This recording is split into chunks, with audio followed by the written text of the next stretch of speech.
So I wanted to do an introduction on our new splitter. It's called the Kracker. The thing I like about the Kracker, it's you're standing upright, you're a lot taller with the unit. You can split anywhere from a small paver, a thin paver, all the way up to over 8 inches. So that's the unique beauty about this. And also it runs off hydraulics. So you're at a foot pedal. You don't have the arm where you're, I hear a lot of complaints with a mechanical splitter. With the arm coming down, you can get a lot of repercussion up through your shoulder, and obviously can give guys some problems that way. So just a little bit of a unique splitter, the way it works off of hydraulics, and you're using a foot pedal here to pump the jack up, and that's what actually does your splitting. So I'm just going to run through the few different pavers that we can do with it, from wall stone to pavers I should say, and I'll show you those differences in those heights. So I'm going to show you just the different measurements or different adjustments that we have here. We have the 8-inch, we have the 6-inch, we have the 4.5, and then we have the 2-inch or 4-inch and 2.5. So you're just going to pull the pin out and adjust this blade at whatever height you want to use. So first off, I'm going to do an 8-inch. I got it set up here at the 8-inch mark. We're going to want to tighten this unit here. So this is what tightens up the jack. I've already tightened it. This has a jumper pedal on it. When I push the jumper pedal, it's going to move that bottom plate up tight so I'm not pumping continuously for a long time. You can see that drives the plate up and it locks it at that point. Now, I'm just going to, with the foot pedal, I'm going to pump the unit. And that jack, again, is coming up. It's going to get harder and harder and harder to pump. So the nice part about the Kracker, you have a real highly condensed product here, probably 8 to 10,000 PSI product. Nice crisp split, which is pretty rare for a splitter in our industry to be able to split 8 inches at one time, as effortless as that is. So when I want to change my depth of product, all I'm going to do, pull my pins and drop it down to whatever level I desire. So 6-inch, going to be the next one down. Simply put my pin in,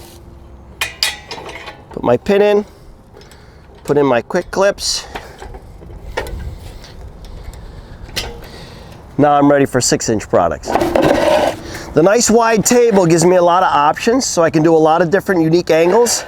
So if I wanted to do, say, a 45-degree angle with a product like this, this is going to allow me to do so. Again, I'm going to tighten up here, hit my jumper pedal. I do also want to make sure this product is fairly centered on my guillotine here, so it's not splitting it on an angle. And again, still just pumping it right up and down. So you can see a nice block like this, a real sharp angle there, gives me a nice crisp split. And again, I'm not putting all that repercussion back into my shoulder and my side by using a long lever. So even for simple paver snapping, again, I'm going to set up my 4-inch or my 2.25 or 2.5, depending on where I want it. Simply set the paver in there. The table does tilt. So obviously when you're doing a cut, you always want to undercut a little bit on a paver. So when you're butting up to it, you don't see that real jagged edge. It kind of undercuts. So I'm going to lean it down, keeping the piece that I want on my left hand here. Drop this down. Again, I tighten up my cylinder. Use the jumper pedal. And again, try to keep the paver directly in the center of the splitting guillotine. Jump it up. Keep that tilted. And again, just still your...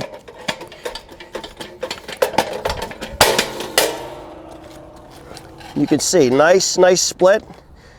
This is going to release it, so that'll drop it back down. And again, the springs are designed to help catch those pavers. Some of these bigger, heavy block, it's impossible to really stop that when you got so much compaction. But you can see here, a real nice, crisp split.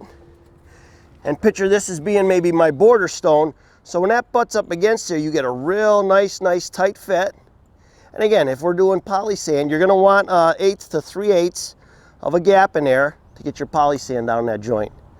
So real nice crisp splitting capabilities with our new Kracker. So one more thing I just want to point out. This is an alternative option to cutting in place or carrying it over to a dustless saw. Obviously with the new silica laws we have, new dust regulations, you can't be cutting obviously dry anymore. So it's a fairly fast solution, dustless obviously. And when you get perfection like that, it might be something you want to consider for your future.